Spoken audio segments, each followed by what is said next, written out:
So welcome back, Inebri-art. This is Andy, the Inebri-art podcast, and we're actually doing something a little unusual.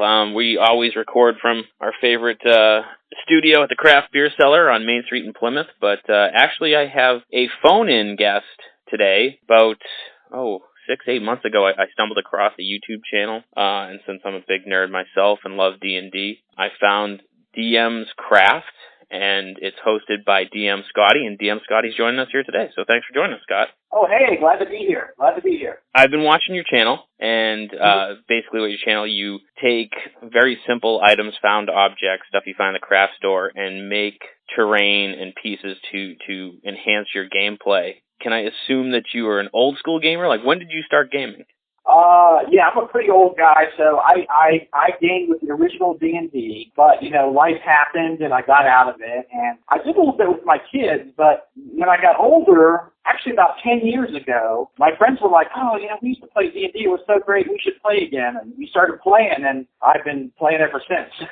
Yeah, I'm kind of experiencing the same thing with the resurgence of D&D and everyone streaming their games. I think a lot of people are experiencing that resurgence, that memory from their childhood, that's the fun of it. Yeah, and a lot of people who haven't played are getting exposed to it and turning to their friends who have played and been like, hey, can we play? So you said about 10 years ago you started playing. Did you right away jump into the whole crafting pieces for your gameplay? I did not, actually. When we first started, I was using maps and everything, or just theater of the mind. Yep. And I wasn't really happy with it, So I decided to do the terrain because I'm a wargamer guy and I had made terrain. Yeah. There's several different problems with terrain. One is it gets in your way, like it's hard to see the table. So if you're sitting down, it's very hard to see across the table because the terrain is sticking up in your way, right? Right. So I was trying to avoid that with my craft, and that's how I came up with my techniques, where it's like more simulated 3D than actual 3D. It's more isometric, where you see certain parts of the 3D, right? But there's no walls and that kind of thing. Yeah, I believe you call it. I believe you call it 2.5D or something. Is that correct? Mm-hmm. Yeah. And for our listeners, it's kind of, you have the map that would describe the room, and then instead of a wall coming up, it's more like a raised edge. Right, exactly. So it's more like a simulated wall than actually a wall, right? And so when did you create, like how long ago did you come up with that style? Because I feel like I've never seen it. It was about 2012. When I started doing it, and I was like, damn, this is a great idea, and I've never seen anybody do this, and I should make a few videos, and show people how to do this. And I was like, okay, so I made a few clumsy videos, and yeah, and I still do that, Scotty, and we're like 70 episodes in. I got 1,000 subscribers, and I kept getting more subscribers, and more people were interested. So here I am today. Yeah, and I believe last time I looked, you're up at like 48,000 subscribers. Yeah. And at what point were you kind of like taken aback and like, because I mean, I kind of get that every once in a while where people come up to me and talk to me about, what it is we do, and I'm kind of like, I'm just trying to have some fun. I wasn't trying to make a thing. Did you have that kind of point where you're like, oh my God, this, like, people are watching this, and do you get recognized? Yeah, it was like when I got to 1,000 subscribers, I was like, I think I might be onto something. Mm-hmm. And, and then it kept raising, and now, we have a huge craft community. There's a ton of other channels that have followed my lead. Yeah. We actually have the Tabletop Crafters Guild, which is 4 other crafters who were inspired by me. Black Magic Craft, right? Yeah. So we grouped together and made a group and everything. Yeah. I think it's incredible, and it's low-cost stuff. I mean, gaming can get so expensive, it's just, I mean, you're using, buttons and spools and popsicle sticks and making some really, really cool terrain. Do you start with an idea of, I want to make a trebuchet and then figure it out, or do you see a piece that speaks to you that says, hey, Scotty, I'm a trebuchet, make me? It's a little bit of both. Sometimes I see something and I'm inspired by it. Yeah. Other times, I'm trying to make something, but people are always saying to me, how do you come up with these ideas and stuff? And I think a lot of it's just keeping an open mind. Like when you see something like trash or whatever, just keep an open mind, and you'll figure out something to do with it. I feel like artists and creative people tend to be Packrat. I mean, I myself have a beer bottle cap collection for no reason. I've been collecting broken keyboards because I'm peeling the keys off of them to use for something. I mean, is your house kind of littered of like, okay, this is my bottle cap collection here, and that's this over here to I don't know what it is yet, but it's going to be something. Is that something that you experience? Oh yeah, I have a dungeon lair, which is my basement, and I have like bins, that I put stuff in. Yeah. So I have all kinds of little craft items, toothpicks and spear, cocktail sticks, and all the little gears and all kinds of stuff that you just collect. So they must know you at like the dollar store and the craft store by name, right? Yeah, I always think they must think I'm so weird because I go in and buy the weirdest stuff. Like it doesn't seem to have any rhyme or reason why I get a toy and a flower and I get all this weird stuff, and they're like, okay, that's a random. I've never had anybody say anything to me, but it's kind of a random selection of just junk, that I get. Do you ever go to like secondhand or Goodwill stores and look for stuff there? Where's the hidden stuff? Like where's the best places to go? Yeah, my favorite is the Dollar Tree, the dollar store. I love the dollar store. There's so much, it's so cheap and there's so much you can do with it. But secondhand stores are great too, but it's really a crapshoot. Like sometimes you get lucky and sometimes you don't. Like there was one I went to, you might go to one and not find anything. You might go to another one to find a ton of stuff. So it really depends, on your luck kind of on how that goes. Yeah, and I always find that the ones around here tend to have like a clearance wall or like a clearance end cap, and I'm always going to those and buying things, not necessarily that I need, just because it's like, well, this is $1. I can't let this paintbrush stay here for $1. Right. Yeah, it's that kind of Packrat mentality. So as you, DM, do you take these things that you make, like I know you did a whole series of orc tents and orc banners. Was that because you were gaming and you had an orc storyline, or did you kind of like make those and go, oh, I'm gonna make an orc storyline? Like, that's a great question. It tends to be, not always, but it tends to be what I'm showing in my biz is what I'm making for my game, my own personal game. So I'm kind of doing two birds with one stone, right? I'm making stuff for my game and making the biz at the same time. Mm-hmm. And the stuff you use is like I said, I mean, very inexpensive. Was it the orc tents that you made with mostly paper towel? Yeah. I'm like, I just can't believe that it's that simple. Oh, and yeah. They looked great when they were done. And you said you have some cons coming up. Do you go to these cons as DM Scotty, or just like, hey, I'm going to go to a con, and like, which side of the table at a booth are you on? Are you the purchaser, or are you there like teaching or selling, or just kind of like promoting your channel? A little bit of everything, actually. The con I'm going to this weekend is in Dayton here, and I'll be talking about my channel and running a few games and that kind of thing. Oh, nice. And so when you go to those, you must be like low-level celebrity. I mean, everyone has to know who you are at those. Yeah, right. And it's kind of weird because, like, this one is a Comic-Con thing. So, like, I'm a very low-tier celeb, on the Comic-Con. The artists are the big tier, and I'm like the side note, Yeah. So. I mean, I remember I did a Comic-Con a few years ago in Rhode Island, and we were at... It was like a pre-con party type thing, and there was a staff member walking around with a camera, and she's like, can I get a couple pictures of you guys? And we're like, yeah, sure. And she took a couple pictures, and right before she left, she goes, oh, I'm a really big fan. And I'm like, who does she think I am? And my buddy's like, what if she thinks you're you? And I'm like, that's even weirder.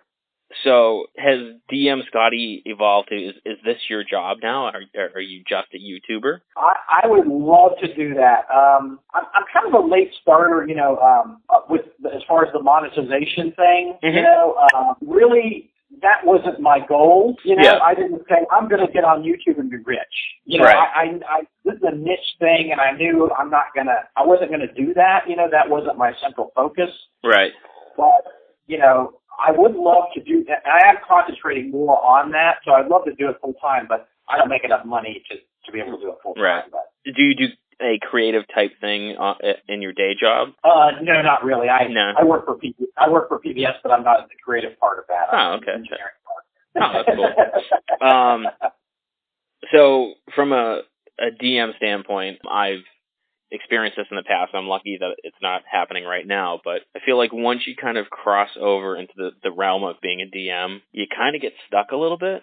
And then it's to the point where sometimes you're like, oh man, I want a game. Like I want to be the rogue or thief or whatever. Do you find that you kind of end up playing DM more and that you don't get to? I definitely DM more, but I really enjoy DMing. Yeah. But it is fun to play. And at the last convention I went to, it was in Asheville, North Carolina, Mace West.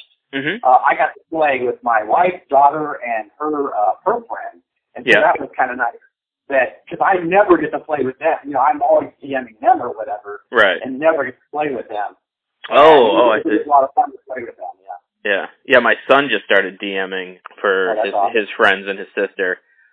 So it's so great to kind of like, it not only just, like, I love to see, you know, him create a story and whatnot, but it's really a bonding thing for me and him, because he'll be like, oh, you know, they were doing this, that, and the other thing, and what do you think I should have done here, and like, how could I, you know, have gotten them to go down the right hallway opposed to spending 20 minutes on some fool's errand, you know, like and most of the time, like, they just do that. You just have to live with it. Right. When you are DMing and you have your group of friends or whatever, is there like are they anxious to see what you're going to roll out that you've crafted? Oh yeah, they're always, you know, anxious to see what I do, and they, you know, I actually have them take pictures for me so that, you know, I can get all these cool angles of my terrain and all this stuff. So they're all the phones, you know, when my terrain comes out, all the phones get kind of I guess it kind of breaks immersion in the game, but all the phones come out, like, you know, taking pictures of all the terrain. So. Nice. Do they tend to watch the channel to kind of like get a hint of what's coming, or do you wait until it's already happened in game before you post the video? I don't think a lot of them. I'm so prolific. Yeah. I don't think a lot of them watch the chat. You know what I'm saying, to see what's coming. But it tends to be after the game anyway that I post stuff, so they really don't get to see, you know, the stuff beforehand. Yeah, and there's a fair amount of production value in your videos. I mean, you have like kind of 16-bit openings and, you know, kind of monster voices, and is that all stuff kind of like carried over from your day job being an engineer? I want to have fun with it. You know, there's a lot of videos where they're just really serious, you know. Yeah. Or just straightforward.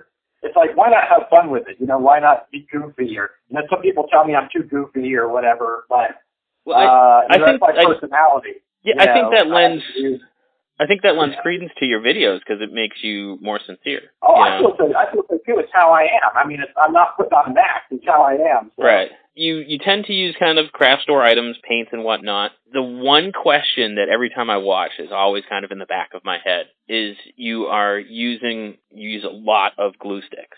Yeah. And I remember back in the day, and I don't know if it's still this way, are there paintable and unpaintable glue sticks? Am I remembering that correctly? There may be a special brand that's paintable, but I found that glue stick glue is paintable. If you spray paint it with black first, yeah, or you can actually paint over it.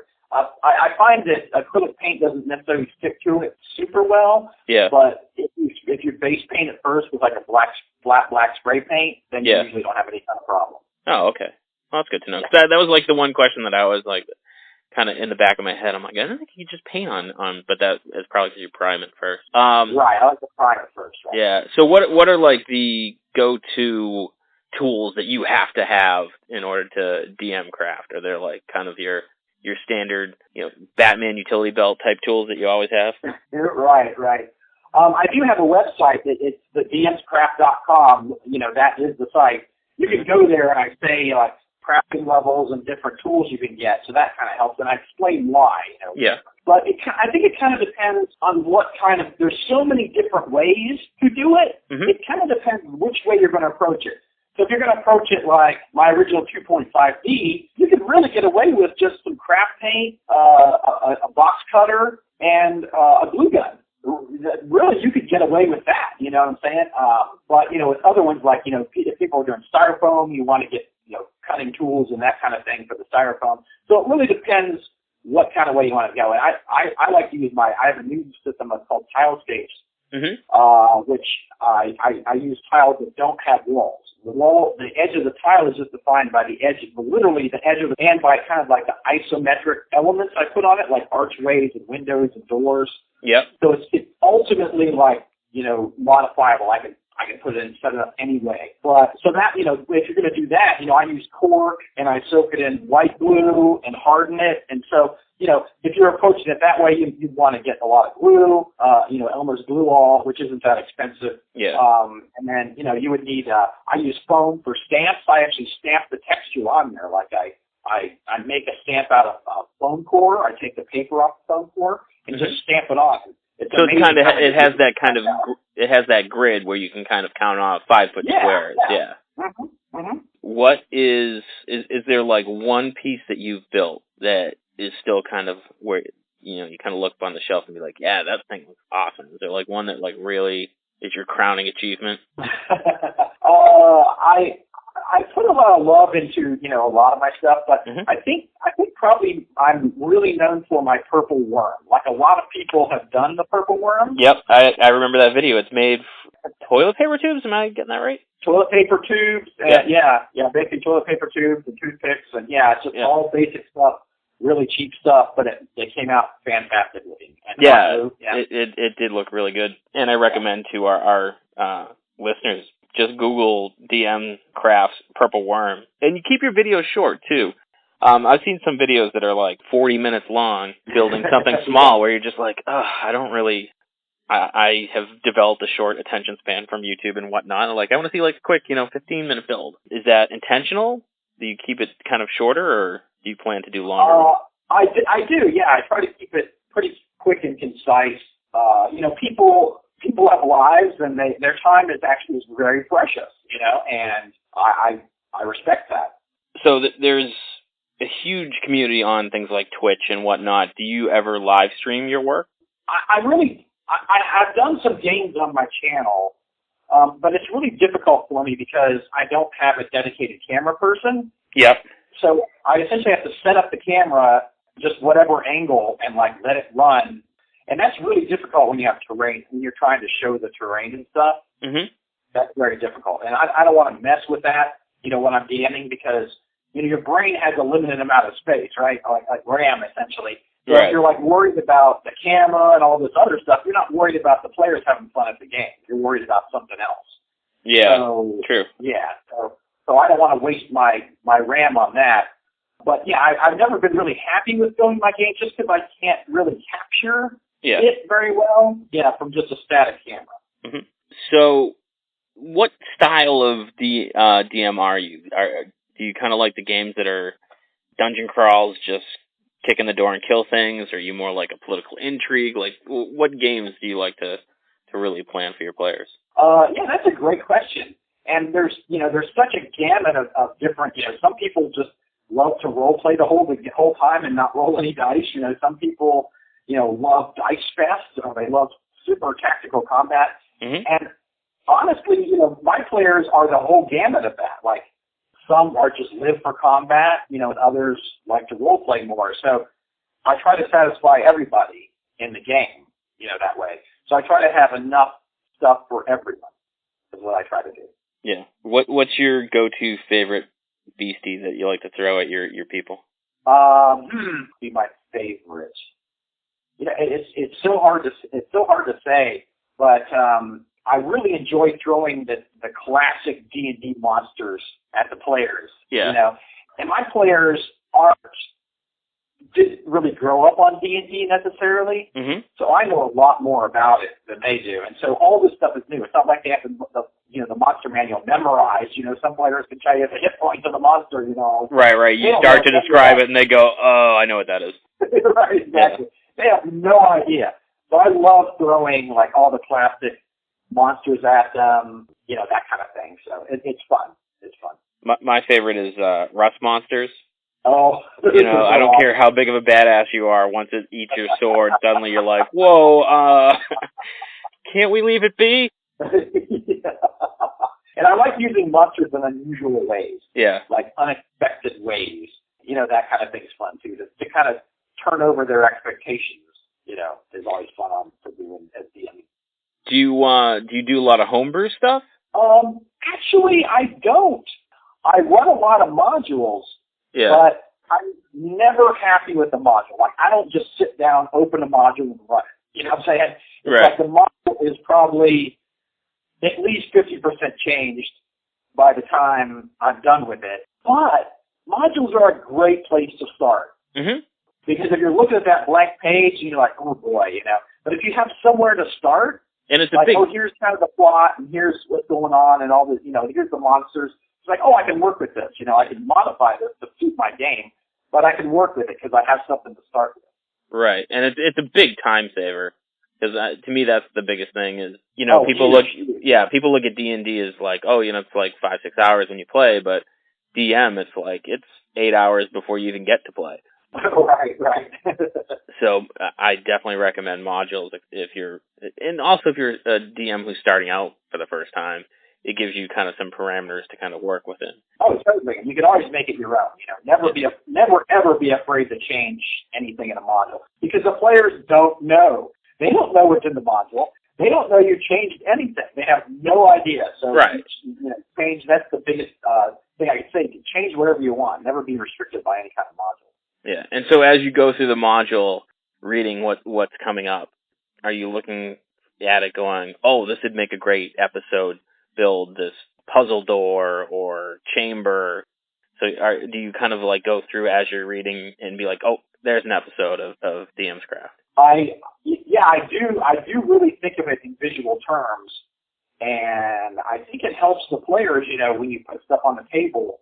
It's amazing how, it focuses them. It's not like a board game where you set up the pieces. Yeah.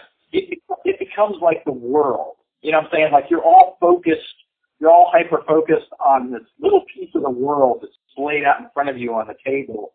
And it's like this magical thing that happens, I think. Yeah. And I think there's a real impact level for your players, opposed to like describing, there's this purple floating monster with one big eye in the center and eye stalks, opposed to you putting out a Beholder mini and they just like, oh crap! Like there's that instant. Yeah. They see that mini and they're like, oh crap. Lately too, I've been using a lot of like lighting in my games. Like you might have seen some of my other videos where I use tea lights and that kind of thing. I'm using more. LEDs are getting easier to use. Like they're smaller and you can hide them in terrain easier and that kind of thing. You can get different colors. So I'm using like colored, LED lights to light the table. So, we're in a Arctic terrain and I'm using like a blue light on the table. And, that's cool. It really adds, as well as music. Yeah. And you can find tons of music. It's so easy. Particularly on YouTube, there's like hours and hours of like thematic music for anything you can think of. Yeah, I run a Pandora channel that plays, basically fantasy movie soundtrack. And that works. One of the coolest lighting things I've heard recently actually comes from a game my son is playing in. It's not D&D, it's more of a horror sci-fi RPG. And anytime they are in a room with no light, their DM shuts the lights off, and they're using the flashlights on their cell phones to read their stat sheet and to see where their dice went and, what number did it roll on. And it really gives them the feeling of we are in a dark room, and, it really builds that element. That's awesome. That's really awesome. They might want to consider getting book lights. Book lights are great for that because, a lot of my lighting, it tends to be on the dark side, so it's hard to see. So we use book lights, and those are perfect for that kind of thing. That's not a bad idea. I mean, they're teenagers, so they're never away from their cell phone. But right. So you said your daughter's into playing. Do you feel like you're an old school gamer like myself? Do you feel different from people like my son and your daughter to play now, opposed to like when we were kids? There was a totally different stigma. I mean, I grew up in the 80s, so if you were like, I play D&D, they're like, you worship the devil. Do you see like a real difference, or is there still kind of like a nerd flavor attached to it? I think there's a real difference because she has a ton of friends that want to play. Like, you know what I'm saying? Like, almost too many. You know what I'm saying? It's like, and when I'll do one shots for conventions, and I'll ask her, it's like, hey, will you get your friends together, when I come visit or whatever, and I'll test it out on them. Yeah. They're like fighting us a bit to do that, because I do the full terrain thing and everything, even with the one shot. So yeah, I think there's a huge difference in the way people look at it, particularly young people. Older people may still be stuck in that kind of, I feel older people, I'm still trying to explain to them what it is. Right. They don't quite get it, And it is hard to explain because it's like, it's not a movie. No. There's no set story because the story can be changed by the people. It's not a book because that's pretty much the same thing. So how would you explain it? How would you explain it to a complete novice who didn't understand the game? I think I would explain it this way. I think I would say that, role playing is related to things like theater and movies and books, but there's a different part of it, and it's because you have choice. And they'd probably be like, well, is it like a computer game? And I would be like, a little bit, but computer games aren't really true RPGs because you don't really have that much choice. No, you're limited. You do a binary choice, right? You got an A or B. You can go kill the rats or you cannot, and then the quest doesn't continue, and then okay, whatever. But in a game like D&D, you really do have that's what makes it so fun. You have the option of doing anything.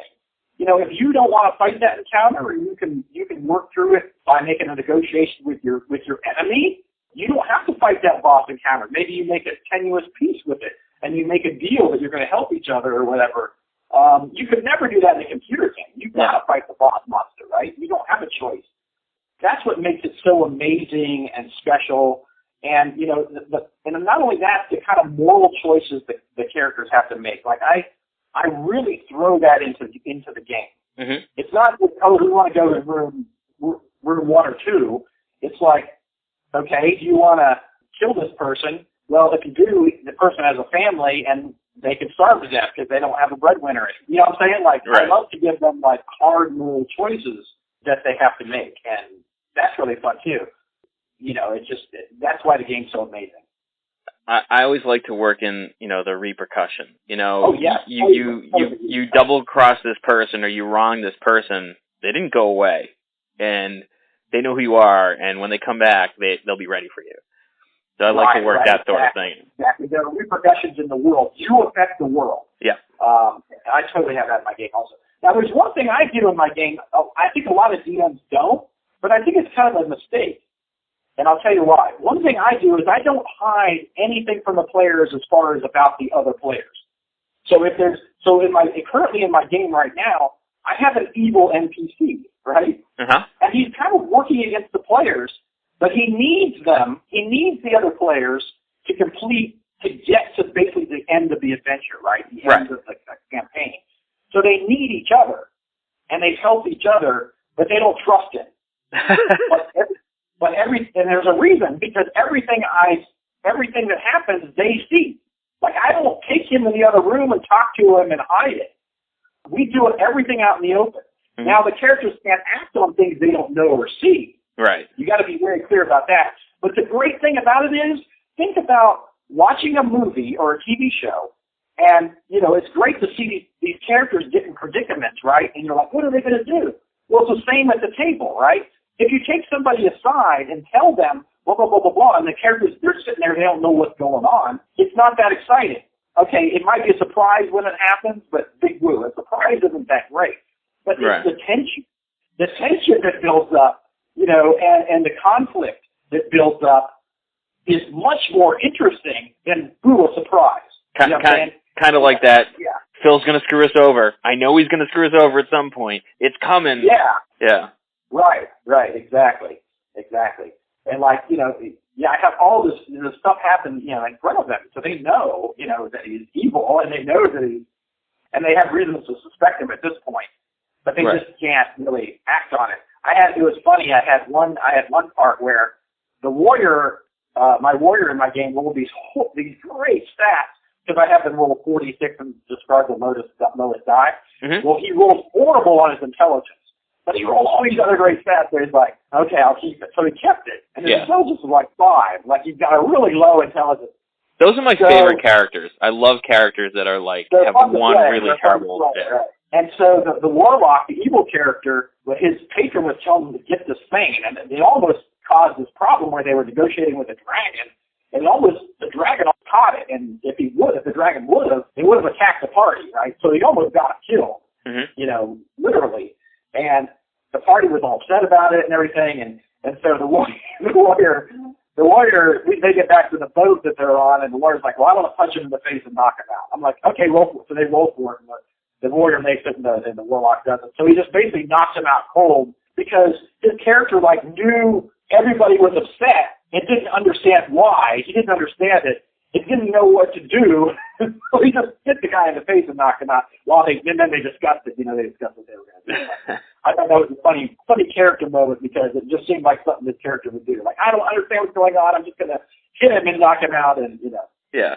So, yeah. And that always makes when people are really committed to playing their character's flaws. Like, hey, he's stupid. That's the thing. Like, I love that. I love when people can. And I don't punish people for doing that. Yeah.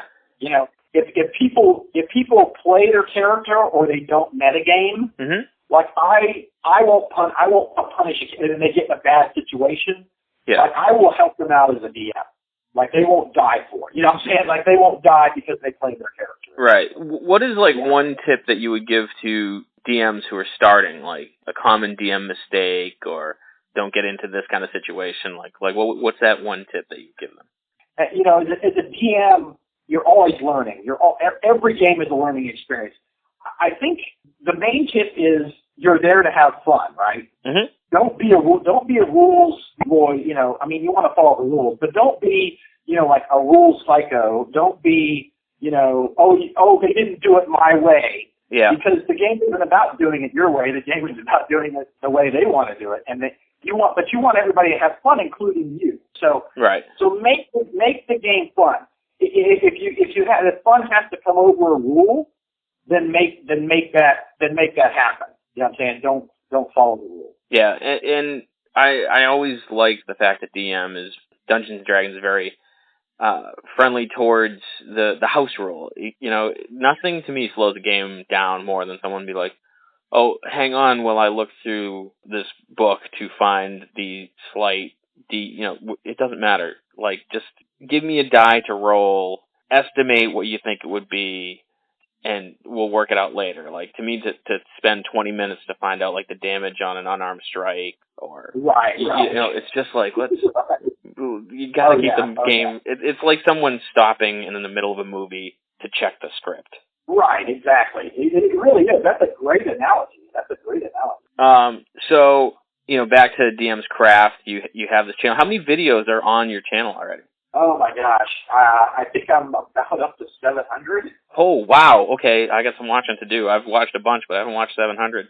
Oh, and one thing I have a crazy amount of videos. Yeah, one thing that I noticed that you started to do is like a monthly challenge where you put out an item and challenge people to craft from that item. Can you tell us a little bit about that? Yeah, when we formed the guild, we wanted to do it. We had we would give the community a challenge where they would take an item and make something out of it.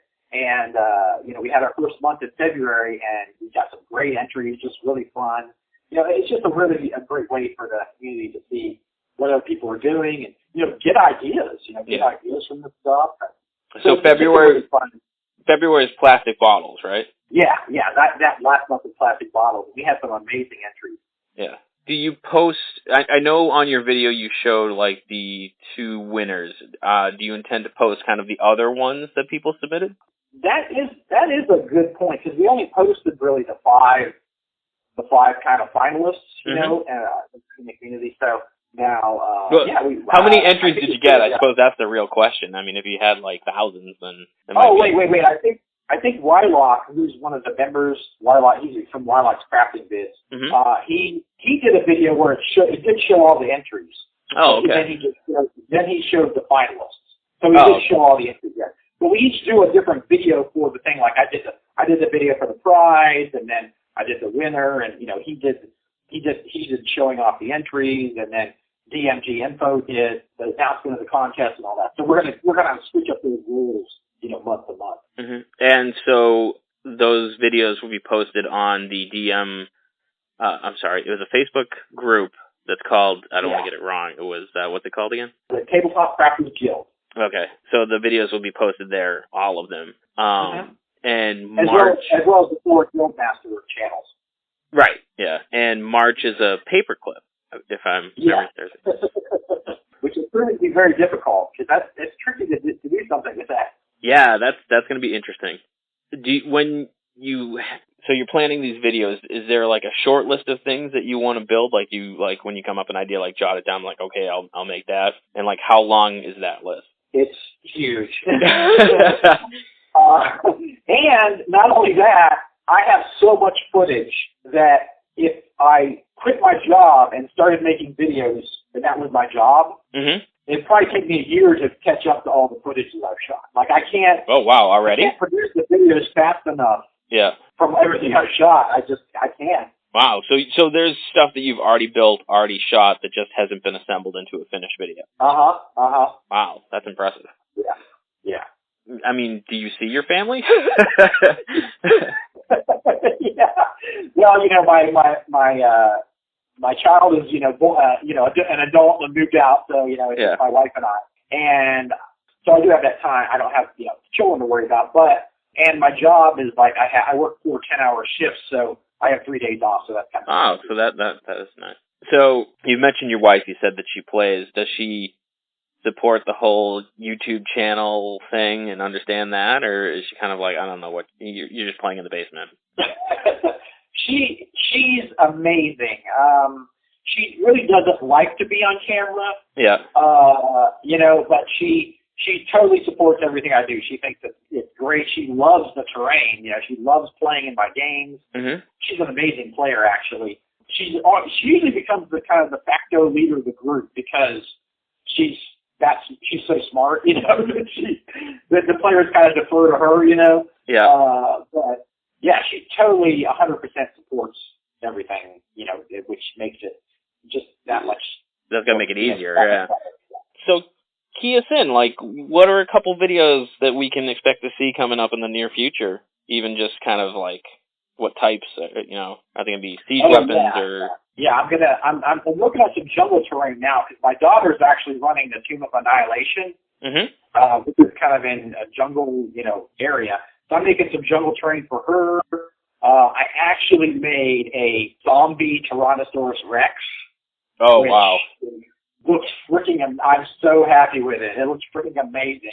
And I don't know if you know anything from the game, but the thing vomits zombies like out of its mouth. So it's like, that's awesome. Cool.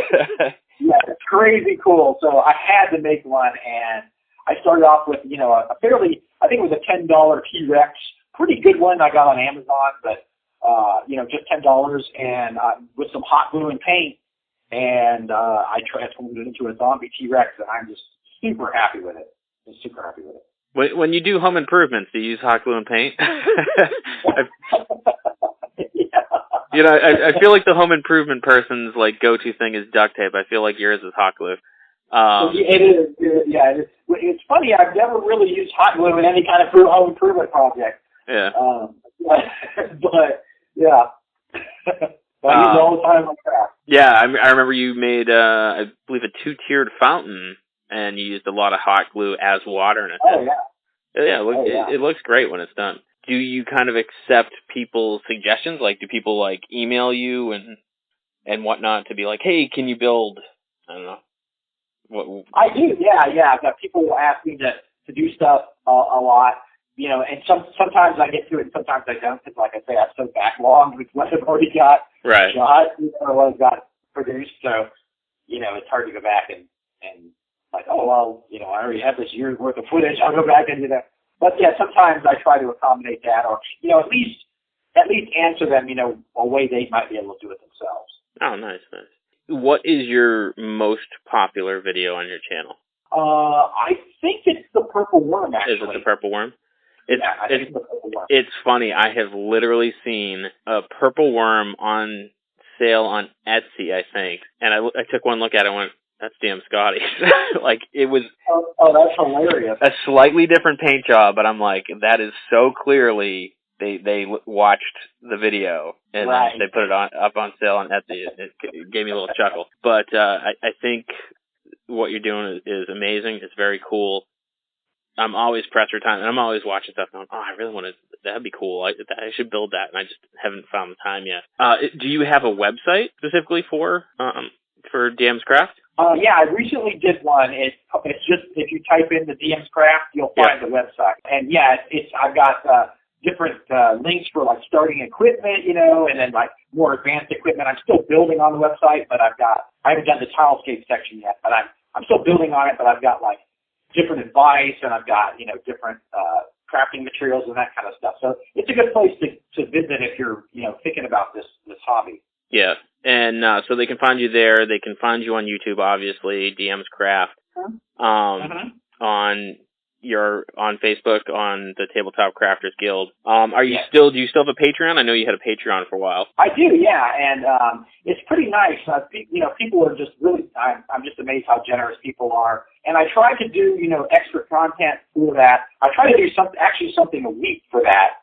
Like a short tip or a video or that kind of thing, like a really short video about something like a discovery I've made or some kind of cool tip or something like that. So, I try to get back to those people that go that extra mile and, throw a few bucks my way. Nice. So that pretty much wraps it up for us today, Scotty. I want to thank you for calling in, being our first phone interview. And, thanks.